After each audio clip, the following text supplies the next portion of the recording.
En el capítulo anterior estuvimos hablando acerca de las curvas de carga del transformador.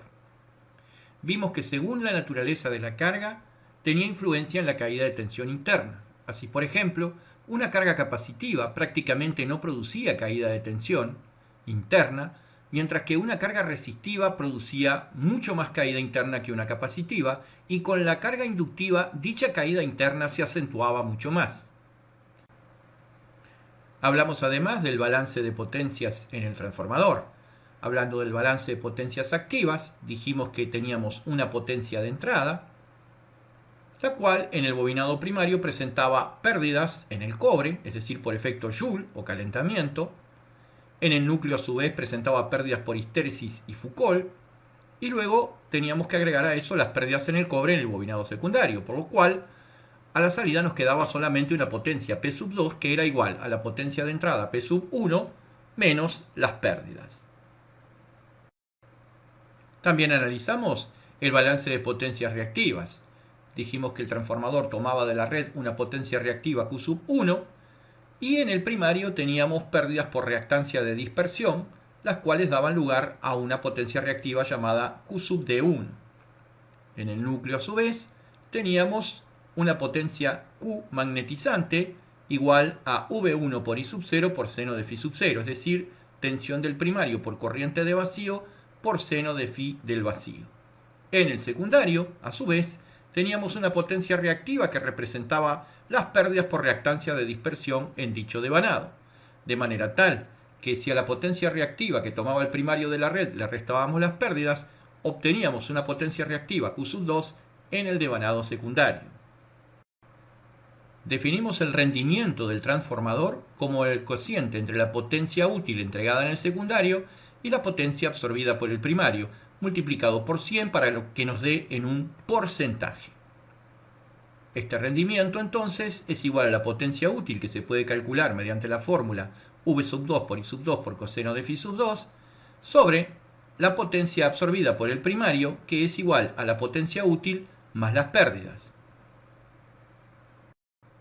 Finalizando el capítulo 10 hablamos de las curvas del rendimiento del transformador y vimos en esta figura curvas trazadas para diferentes valores del factor de potencia, donde en el eje de abscisas representábamos la relación entre la potencia y la potencia nominal, en el eje de ordenadas a la izquierda la potencia en kilovatios y a la derecha el rendimiento en tanto por ciento.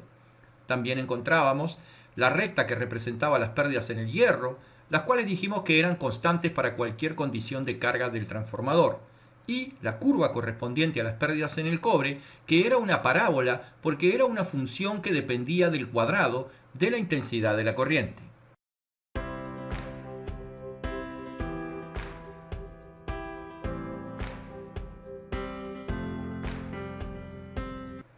Hola, ¿qué tal amigos? ¿Cómo están? Continuando con el estudio de los transformadores, en esta ocasión vamos a ver el cortocircuito accidental. Esto significa un cortocircuito real, no como aquel ensayo en cortocircuito donde nosotros alimentábamos el primario con tensión reducida, hasta llegar a un valor de cortocircuito en el secundario igual a la intensidad nominal. Aquí el transformador va a estar alimentado directamente por la tensión nominal primaria, o sea, por la tensión de línea, lo que significa que al producirse un cortocircuito en el secundario, esta corriente de cortocircuito va a tener valores realmente importantes que obviamente van a producir daños en el transformador, a no ser, por supuesto, que actúen las correspondientes protecciones.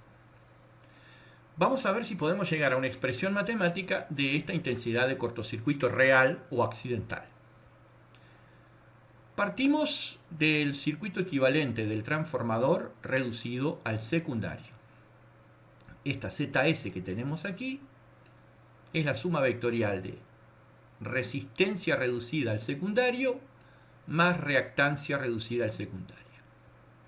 Aquí están las expresiones que ustedes recordarán de la resistencia reducida al secundario y de la reactancia reducida al secundario. Cuando vimos el circuito equivalente del transformador, habíamos estudiado estas fórmulas, habíamos visto incluso de dónde provenían. Esta tensión V sub 1 nominal sobre K, es decir, tensión nominal del primario, es igual a impedancia reducida al secundario por I de cortocircuito. La multiplicación de la impedancia por la intensidad nos da la tensión. Y ahora recordamos que en un cortocircuito controlado, cuando nosotros multiplicábamos esta misma impedancia equivalente reducida al secundario por la I nominal del secundario, nos daba V'1 sobre K, es decir, tensión reducida aplicada al primario sobre relación de transformación. Esto en un cortocircuito controlado como el del ensayo. Pero no así en un cortocircuito real. Es decir que aquí tenemos el valor de la tensión de línea nominal, la tensión primaria nominal, y el valor de la tensión reducida aplicada al secundario en el ensayo en cortocircuito, en el cortocircuito controlado. Vamos a establecer una relación entre estas dos expresiones. Entonces hacemos V1 nominal sobre K sobre V'1 sobre K. Y aquí ponemos las expresiones: impedancia reducida al secundario por I de cortocircuito sobre impedancia reducida al secundario por I nominal del secundario. Una relación entre las dos expresiones, de un lado y del otro del signo de igual. Y aquí realizamos unas simplificaciones. Esta K se nos va con esta K de aquí, esta ZS con esta ZS de aquí, y entonces nos queda que la relación se limita a lo siguiente: tensión nominal del primario sobre tensión reducida aplicada al primario es igual a intensidad de cortocircuito sobre intensidad nominal. De aquí despejamos la intensidad de cortocircuito. Es igual tensión nominal del primario por intensidad nominal del secundario sobre tensión reducida aplicada al primario. Vamos a dejar aquí esta expresión por ahora, pero luego la vamos a retomar. Definimos ahora lo que llamamos la tensión relativa de cortocircuito. Es la relación porcentual entre la tensión reducida aplicada al primario y la tensión nominal del primario, multiplicada por 100 para que nos den términos de porcentaje, ¿verdad? Esto es lo que llamamos tensión relativa de cortocircuito. Viene a ser el porcentaje que representa en la tensión primaria nominal la tensión reducida aplicada al primario. Aquí volvemos a poner la misma expresión de tensión relativa de cortocircuito. Luego pasamos este 100 que está multiplicando, dividiendo para el otro lado, y la expresión nos queda de esta manera: tensión relativa de cortocircuito sobre 100 es igual tensión reducida aplicada al primario sobre tensión nominal del primario. Y si estas expresiones son iguales, también son iguales sus inversos. O sea que invertimos aquí la expresión y aquí también. Y la igualdad se nos va a mantener. Nos queda 100 sobre tensión relativa de cortocircuito es igual a tensión nominal del primario sobre tensión reducida aplicada al primario. Aquí tenemos la expresión entonces, pero fíjense ustedes una cosa. Aquí nos está diciendo que este término, tensión nominal del primario sobre tensión reducida aplicada al primario, es igual a 100 sobre tensión relativa de cortocircuito. Y este término, tensión primaria nominal sobre tensión reducida aplicada al primario, lo teníamos aquí.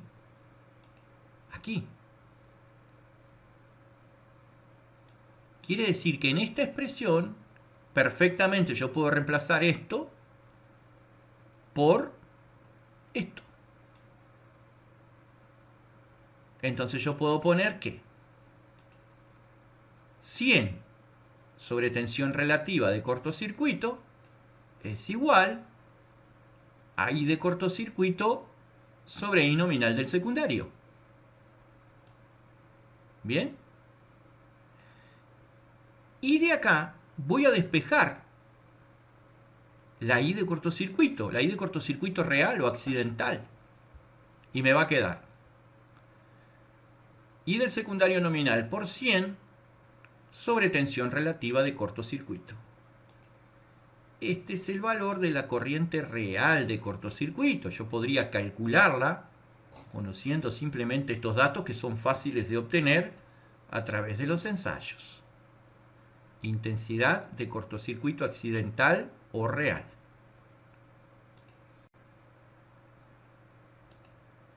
Un tema interesante referido a este mismo tema es el paralelo de transformadores. ¿Para qué conectar transformadores en paralelo? Bueno, para poder alimentar una mayor potencia. O sea, si la potencia del transformador no resulta suficiente para alimentar una determinada carga, se le puede anexar un transformador en paralelo. Veamos. Aquí tenemos el esquema, el circuito, digamos, donde vemos que los bobinados primarios de ambos transformadores, a los que llamamos A y B, están conectados en paralelo. Y a su vez, los secundarios de ambos transformadores están también conectados en paralelo. Aquí tenemos una carga, ZL, impedancia de carga.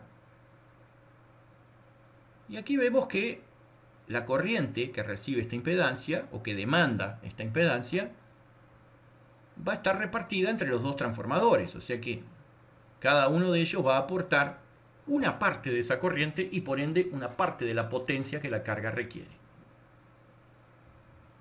Existen ciertas condiciones para realizar el paralelo. Condición fundamental: que las relaciones de transformación de ambos transformadores sean iguales. Es decir, tensión primaria sobre tensión secundaria del transformador A debe ser igual a tensión primaria sobre tensión secundaria del transformador B. Esta es la condición fundamental para poder poner dos transformadores en paralelo, que las relaciones de transformación de ambos sean iguales. Luego es deseable o preferible que las tensiones relativas de cortocircuito de ambos transformadores también sean iguales y que las potencias también sean iguales.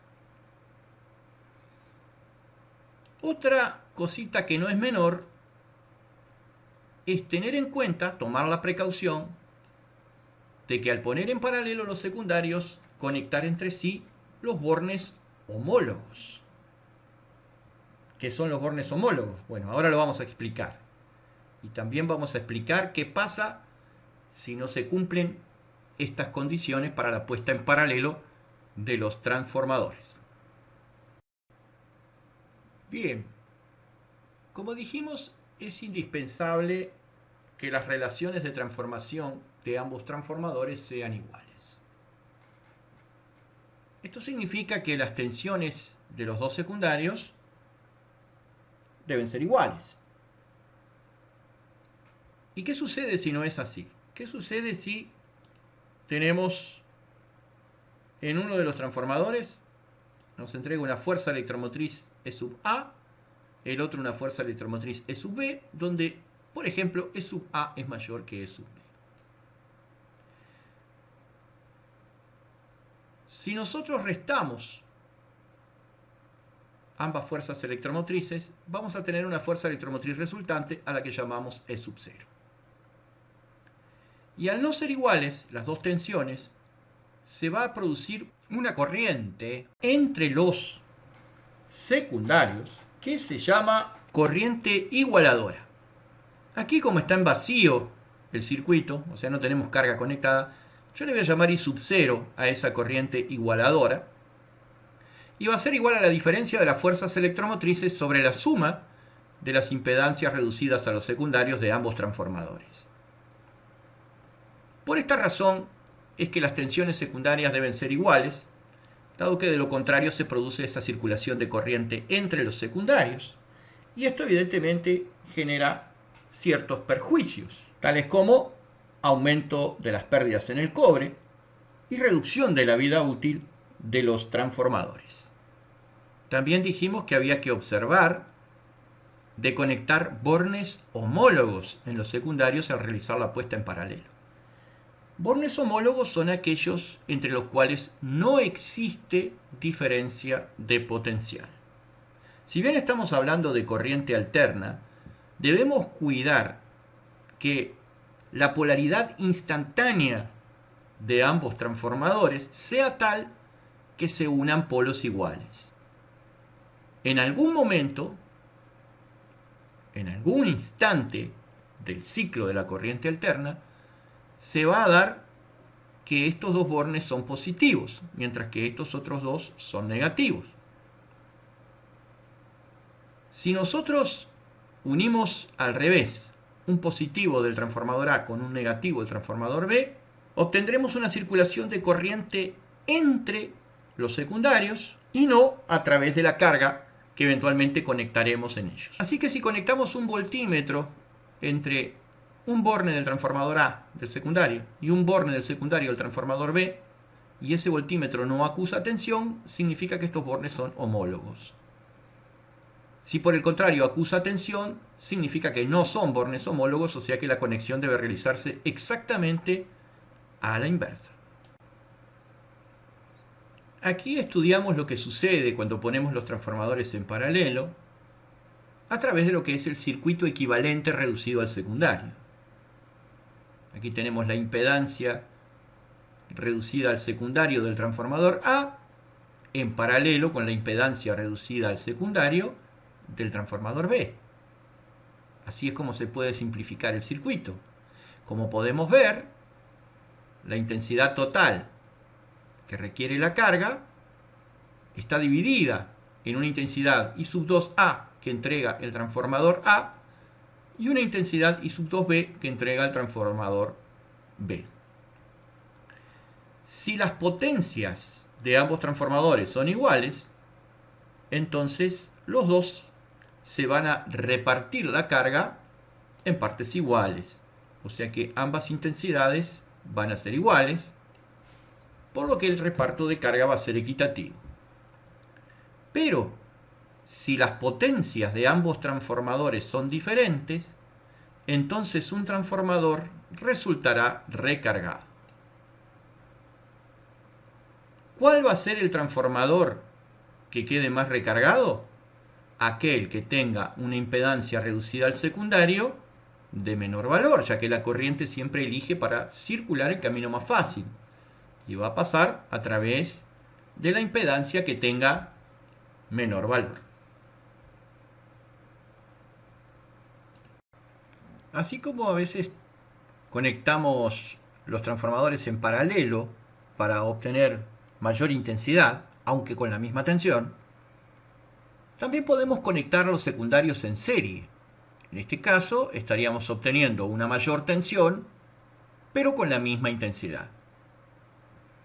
Debemos tener especialmente cuidado con la polaridad instantánea de los secundarios, ya que así como se nos están sumando si los conectamos correctamente, si los conectamos a la inversa, se nos van a restar. Así que en el peor de los casos probamos de un modo y probamos de otro. Si en la primera conexión vemos que obtenemos una tensión igual a 0, es decir, la resta de ambas tensiones, cambiando, invirtiendo los cables, vamos a obtener la suma, que es lo que en definitiva estamos buscando. Y con esto, amigos, llegamos a un momento crucial en el cual damos por finalizado el tema transformadores. En este capítulo número 11 hemos concluido el tema y nos estaremos viendo en una futura oportunidad con más interesantes temas comprendiendo la electricidad. Hasta pronto y muchas gracias.